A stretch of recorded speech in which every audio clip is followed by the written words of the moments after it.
Um, what are you most proud of when you look back at what you've built? And if you could share briefly, like literally the location and how you started this. You know, I know that, but they haven't heard that yet. When you go quickly from like where you started in your basement Yeah. to like growing, growing. What are you most proud of?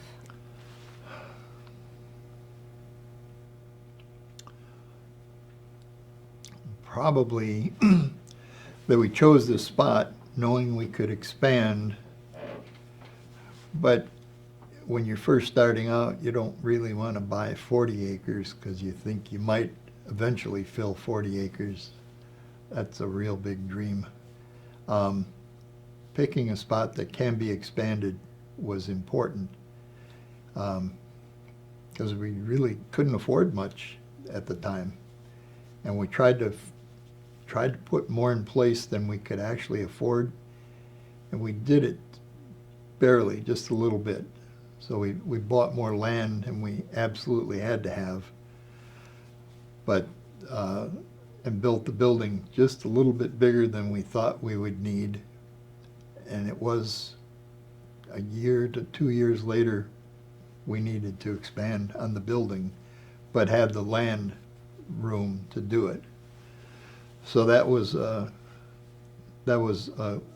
foresight that we had that worked out to our advantage.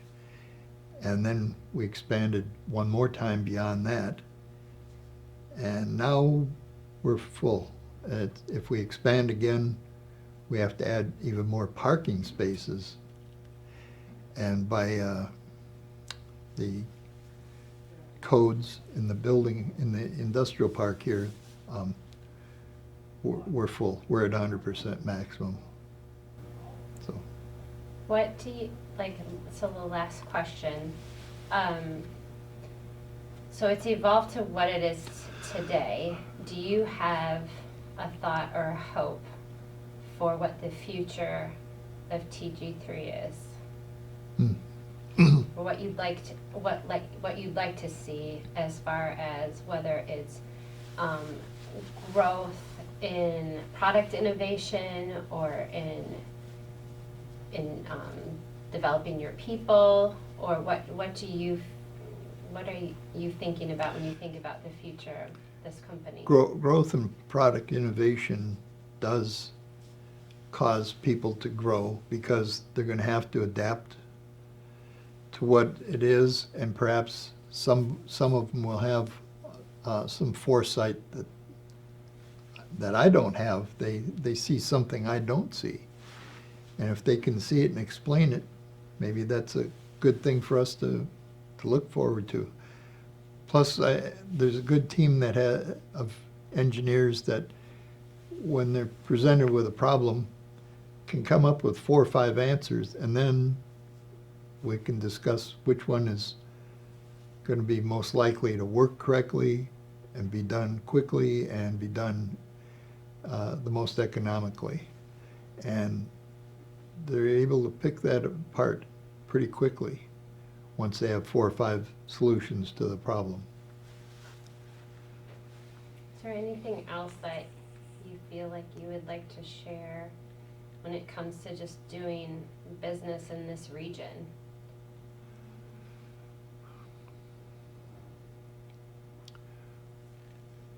Why did you stay?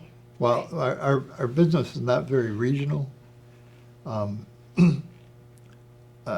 think we have 2 customers in Wisconsin. One year, Indiana was our biggest customer statewise, and dollar-wise. And I wouldn't have never guessed that in a million years that Indiana would be our hotspot. I think there's a lot of room for us in the future, and a lot of it is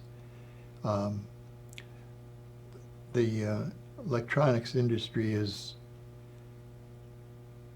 really expanding, and there's lots of different things that we haven't begun to use, like cameras and we don't have a need for a camera and a keyboard yet.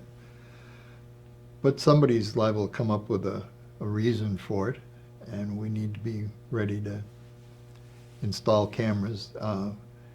We've come up with backlit keyboards for the police cars, and our customers are the people that make computers for police cars, whether they're not the police departments directly. So I see other innovations like that